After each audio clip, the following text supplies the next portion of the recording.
ఇవాళ నేను ఒక్కటే సవాల్ విసురుతా ఉన్నా, ఖచ్చితంగా ఈ ప్రభుత్వం అట్టర్ ఫెయిలియర్ అయిన ప్రభుత్వం, పూర్తి స్కాములు చేస్తున్న ప్రభుత్వం, రేవంత్ రెడ్డి గారి ప్రభుత్వం పూర్తి స్కాములే చేస్తా ఉంది.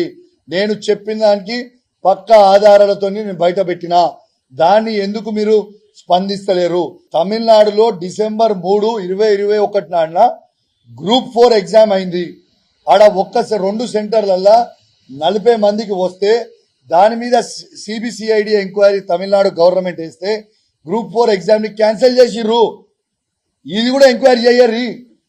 ఇప్పుడు మా టైం ఉన్నప్పుడు, ఈ గ్రూప్ 1 ఎగ్జామ్ అప్పుడు మా టైం ఉన్నప్పుడు తప్పు జరిగిందని కూడా, బరాబర్ తప్పు జరిగిందని కూడా కేసీఆర్ గారు ధైర్యంగా బరాబర్ క్యాన్సిల్ చేసి మళ్ళీ నోటిఫికేషన్ ఇస్తా అని చెప్పి క్యాన్సిల్ చేసిండు.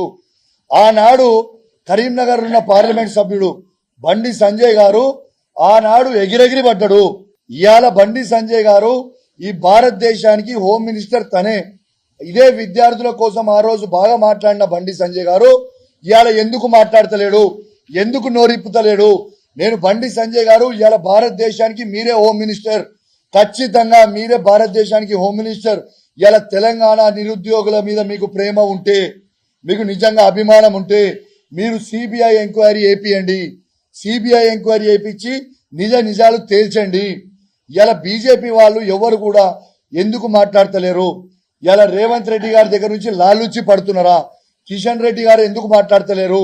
బండి సంజయ్ గారు ఎందుకు మాట్లాడతలేరు? ఈటల రాజేందర్ గారు ఎందుకు మాట్లాడతలేరు? ధర్మపురి అరవింద్ గారు ఎందుకు మాట్లాడతలేరు? ఎందుకంటే ఇలా కాంగ్రెస్ బీజేపీ మొత్తం మ్యాచ్ ఫిక్సింగ్ లో ఉన్నారు, దొంగ అన్నట్టే ఉన్నారు. ఎందుకంటే వీళ్ళ నలుగురికి రేవంత్ రెడ్డి దగ్గర నుంచి మూటలు పుడతా ఉన్నాయి. బీజేపీ వాళ్ళ పరిస్థితి ఎట్లుందంటే, హెచ్సియు భూమిల్లో నరేంద్ర మోడీ గారు స్పందించరు, కానీ స్థానికంగా ఉన్న బీజేపీ నాయకులు స్పందించరు.